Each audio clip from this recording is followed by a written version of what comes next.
Hi friends, welcome to this channel. And in this video, I will show you and tell you how you can easily resolve pop-ups on your iPhone. Please subscribe to our channel. Also, don't forget to write your comments after watching this video, and be sure to put your likes. So, first of all, we're going to need to go into our phone settings.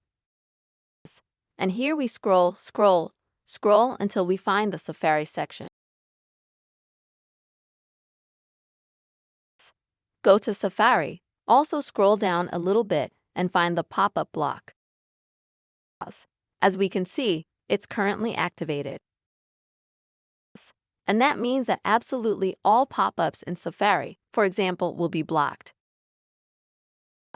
And in order to deactivate, you just need to click on the button so that it turns gray.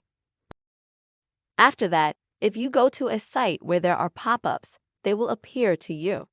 Now, these are some very easy methods like this. You'll be able to allow pop-ups on your iPhone. I hope this video was helpful for you. Subscribe to our channel, write your comments, put your likes, and see you soon, friends.